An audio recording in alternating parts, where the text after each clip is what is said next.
Welcome back to the Busy Keto Life channel, where you get all the information you need to succeed at your keto goals. I've talked about maintaining the proper keto ratio of 80% fat, 15% protein, and 5% or less carbs. Today I want to answer the question of whether that's a daily goal, a per meal goal, or something else. The answer may not be what you think. Let's find out.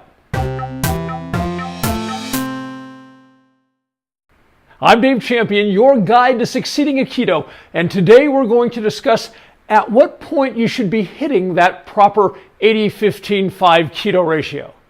In another video, I talk about why I repeatedly refer to the proper keto ratio as 80% fat, 15% protein, and 5% or less carbs, even when some other keto expositors may use different numbers.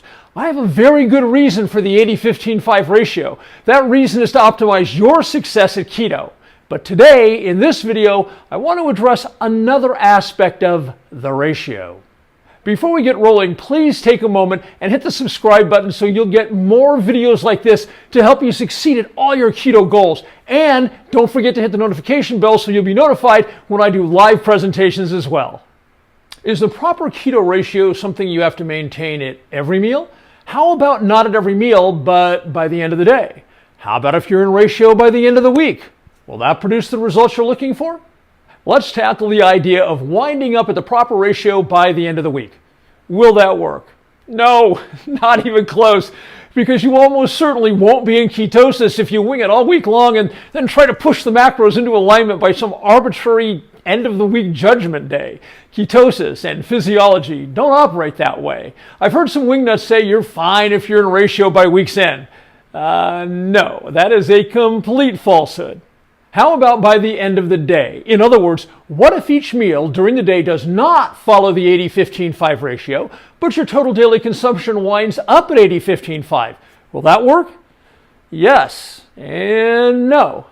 Because our bodies function on a 24-hour cycle, it's 100% acceptable to be 80-15-5 at the end of the day, even if your individual meals and snacks during the day were not 80-15-5. But is that the best approach? Not really. Let me explain why I prefer you keep that ratio steady throughout the day.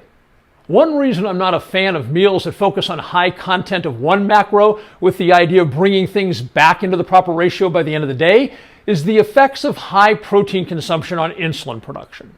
One of the primary attributes and goals of keto is to keep insulin fluctuations shallow. Will insulin levels rise and fall? Sure, that's how insulin works. But keeping the fluctuations shallow is the opposite of the phrase I'm sure you've heard, spiking insulin. To give you a visual reference, this graph depicts an insulin spike. By contrast, on this chart, the blue line is insulin fluctuation from the standard American diet, while the red line is the shallow fluctuation you want and you can expect on keto. Fluctuations in insulin based on dietary consumption is natural and healthy. With that said, nature's way of properly handling that is shallow fluctuations. The unnatural standard American diet forces your body to continually spike insulin, which is the unhealthy approach, the one that leads to frustrating weight gain, insulin resistance, obesity, metabolic disease, non-alcoholic fatty liver disease, diabetes, heart disease, and more. A simple way to look at your body's insulin response is shallow fluctuations good, spikes bad. It's really that simple. And that brings us to why I'm not a fan of high macros in any one meal. Let's use the example of a guy in his 40s who has decided his protein intake for any given day should be between 70 and 90 grams. He had virtually no protein for breakfast, so he decides to have 60 grams of protein at lunch. In theory, he can eat a lot of fatty foods for dinner with only a few grams of protein and bring things back into alignment by the end of the day. That's true, as far as it goes. But here's the problem. Research shows that ingesting a high amount of protein at one sitting creates a high insulin response, a spike. In fact, while we tend to think in terms of simple carbs as producing insulin spikes, research shows that eating high amounts of protein at one sitting produces an insulin response almost as high as carbs. By contrast, moderate protein consumption does not produce an insulin spike.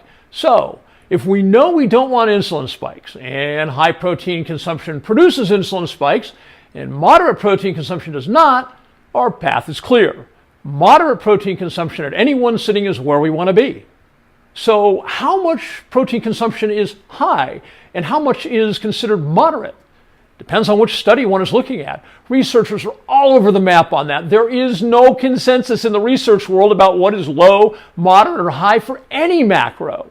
That said, we can use their research to decide for ourselves. It would be great if researchers would run response studies on people consuming 70 grams of protein at a sitting, then do it again at 60, and again at 50, and 40, and so on. Unfortunately, that kind of research hasn't been done.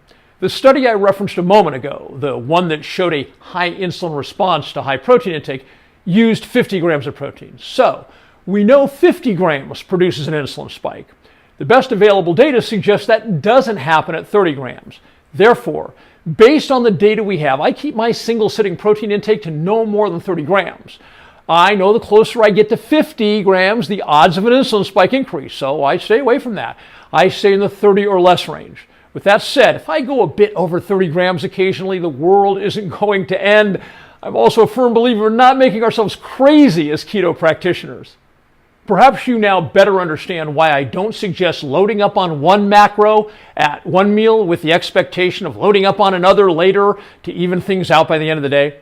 While some folks will pitch that as acceptable, in practicality it brings needless problems to the table. And since we're all about your success at keto, needless problems is not where we want to be. Speaking of practicality, there are other reasons I think it's great to have meals and snacks that each on their own hit the proper ratio. The big reasons for me are convenience and simplicity. After you've been on keto for several weeks, you begin to build a mental list of what food combinations work for you to hit that 80-15-5 ratio. In the early stages, that list may be short, but it grows and expands right along with your experience with keto. You get to the point where you look in the pantry and the refrigerator and you say, this, and you pull them out knowing that combination will hit the proper ratio. In other words, by maintaining the proper ratio with each meal or snack, there's no need to figure out later in the day how to go heavy on one macro or another to adjust for a lopsided ratio you created earlier in the day. You're already spot on. So what's the final takeaway concerning when to hit the 80-15-5 ratio? The takeaway is this. While yes, in theory, you're fine eating meals that do not hit the proper ratio as long as you end your day at 80-15-5, the best way to ensure your success and avoid problems such as unwanted insulin spikes is to keep every meal and snack as close as you can to 80-15-5.